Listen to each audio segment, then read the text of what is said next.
In terms of Mitch, 2-year extension, Ian Rappaport had posted some of it. It says 2-year extension. It should lower the cap hit for Mitch, but we don't have the exact financials. So if you remember, he still had 1 year remaining on his deal. So he'll essentially be here for the next 3 seasons, this year and 2 plus after that. So with that being the case, I know for me initially, I like the move. We talked about him yesterday. We think that he is a high-end backup. When we're going down the list of 32 quarterbacks and you start talking about 64, it's not a lot of them dudes that we're going to be feeling like is better than Mitch. So with that, man, I think Mitch is better than some starters. That's what I'm right saying. Now. Absolutely. So it's like for him to be able to get this opportunity to find some home or find some comfort and be here for some stability, some length of time, I think that's a good thing, not just for him, but also for Kenny. We talked about with 7, right? And 7 early on had Charlie Batch. He had that calming veteran presence who had already started in this league, who had already had success, but was cool with his role. The question was, would Mitch be cool with it? We said Mitch more Charlie than Mason because Mitch has actually started multiple years, has a Pro Bowl under his belt, led a team to the postseason, should have won the game if they don't miss the field goal. So it's like he's more in line with the true Charlie Batch story, mindset, narrative than Mason because Midwest team too. Right. Batch was I out with the didn't even Lions. think about that. Jeez, same Mitch out with the division, Bears. bro. Yeah. Yeah, so it's like when you think of Mason hasn't had that type of consistency at the NFL level as a starter just yet. So with Mitch coming back on that type of extension, I love it, especially if you're talking about his cap number being lowered as well. I think it's a benefit across the board for everyone, man. We got that high-end insurance that we wanted, but we're going to get it at a better deal from a cap standpoint. Wonder if it means Quan Alexander's next. Quan. It will be nice, if you want to man. connect the dots, we had Quan nice, Alexander in for a visit. Mm-hmm. We do this contract extension with Mitch. Mm-hmm. Maybe we sign Quan Alexander next. I'm hoping so. That Open would up make some cap the weekend, space bro. for it. That could make the weekend beautiful. Yeah, either way, I'm completely fine with this move. Yeah.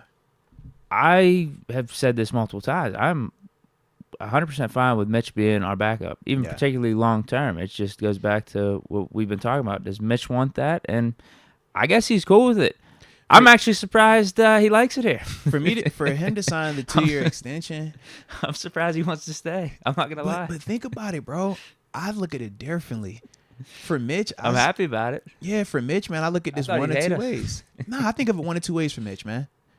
For Mitch, you're either good with the security, so you get the extension. Backup quarterback is the best job because you're always the good guy. You know, you can't mess it up. But also, if you're Mitch, why do you stay? Well, first off, Kenny did have 2 concussions last season. So you knew you were going to get opportunities because you got them last year. Even once you got benched, you still got opportunities. You're next man up. You also know that this is still a young quarterback. And with young quarterbacks, anything can happen in terms of their development. Mitch was young before as well, where I'm sure in Chicago, they were extremely excited and probably thinking that he was going to take this like ginormous leap. And ultimately, we saw how it kind of played out for him. If you're Mitch, he maybe considers that as well. Like, yo, it's not a clear thing that this dude is going to do these things. We think he has the potential. We think he's shown some foundational pieces, but we know this is a hard league to sustain high level success in. So if you're Mitch, you could also be looking at it like, bro, I'm just going to play the long game. Well, hey, man, he get the opportunity first. He'll get the opportunity all season. Cool. But whenever something goes down, it's on me. And all I got to do is come out here and do Baltimore, but don't have my picks. Different conversation.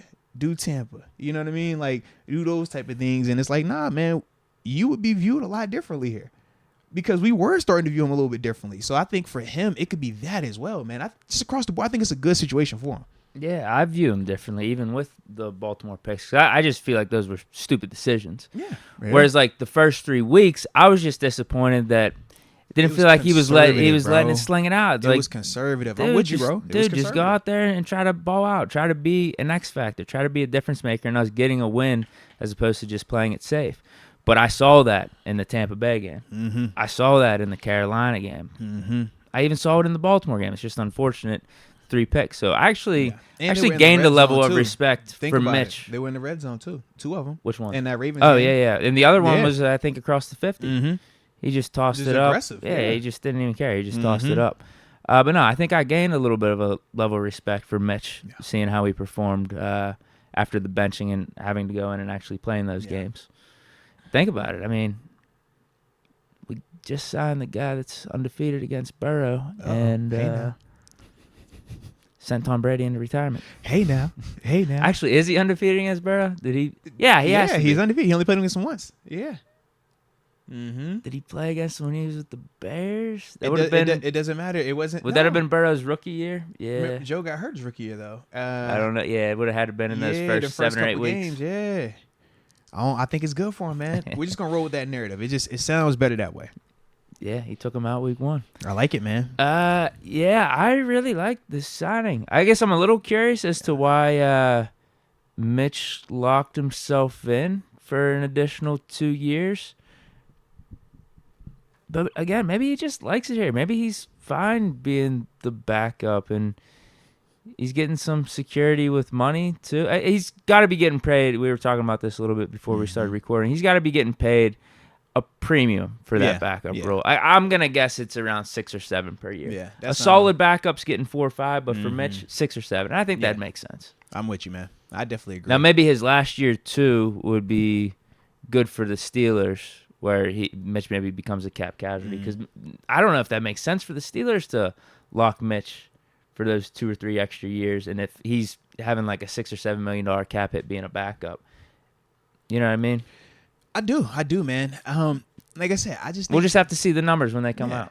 I just think right now, if you're Omar, why does it make sense? I have a young quarterback, so let me hedge my bet. Let me keep him with something that protects if this goes belly up, if it gets hurt, if it does not do what it's supposed to. At least the season doesn't go absolutely, But you get what I mean? He was already on the roster anyway for this season. But I'm saying, but now it's like, how many years is Kenny going to be here? We expect him to be here for 4 or 5, right? At least on the rookie deal, and then from there we extend him. This deal coincides with that up until the last year for Kenny. So it's like, I just see him like, it's like you trying to parallel him until this is exactly what we know it's supposed to be. Then I think Mitch becomes expendable, whether you're talking about trading them, whether you're talking about cap casualty. But I think until Omar, then we'll elevate Mason to QB2. Yeah, like when they actually, because then it doesn't matter, right? It's almost like when you have 7. Does the backup quarterback matter behind Ben Roethlisberger? Does the backup quarterback matter behind Brady, behind Rodgers? Nah, because you already got that guy to that level. But if you don't have that guy to that level, the backup quarterback matters because he might have to get out there and help you out. So I just think as long as Kenny is still in this like showing it phase or like trying to prove it phase, Mitch got it. I think Mitch stay here. But once Kenny shows that he is that guy, you know what I mean? And it's above reproach, it's no point in keeping the Mitch. Then you roll with your Mason, or you even keep a Tanner Morgan behind him if you want to. It really ain't gonna matter. I expect that to be this year. I'm hoping you're right, man. But even if that is the case, I'll keep Mitch around as long as he wants. No, it doesn't hurt, man. You know what I mean? Kenny proves he's the franchise. He's in that elite tier. No. We still keep Mitch. I don't care. Yeah. Because we can afford it with Kenny being on like that rookie deal. Mm-hmm. And having that type of backup, we saw it benefit Ben and Charlie Batch. So it still doesn't hurt. The only thing it does hurt is maybe your cap space a little bit. You're paying a premium for a backup position where most other teams don't do that. But you could do it up until probably you got to extend Kenny. Yeah.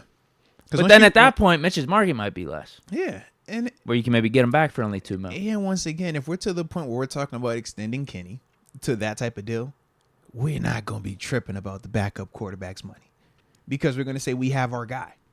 If you have your guy, you don't care about what the rest of the room costs. It's like, I got the guy.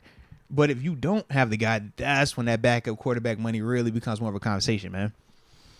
All right, next super then. Yeah, I think there are people that don't like Mitch. Just straight up don't like Mitch. I was gonna say this is one of those moves I think we all like, but no, people don't want Mitch. Like they just don't think he's good. It's people that some people still like Mason over Mitch because I asked. I did a video earlier today.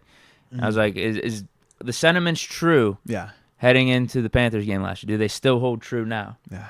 I felt like Steelers fans were maybe more emotional because that was Mitch coming off of those 3 interceptions against the Ravens. Yeah. And then the poll said 75% wanted Mason over Mitch in that Panthers game. Mm-hmm. That can't still hold true right now, right? I can't. Depends on what day you asking, right? Because when Mason resigned, I'd say it's more flipped now. I feel like it's whoever's resigning, right? When Mason resigned, everybody was like, "Oh my God, he's terrible. Why are we resigning him?" Now that it's Mitch resigning, now I feel like everybody's like, "Hey man, what you want to do, Mitch?" Not everybody, but you get them papers. It's like, "Yeah, you want to do Mitch now?" Yeah.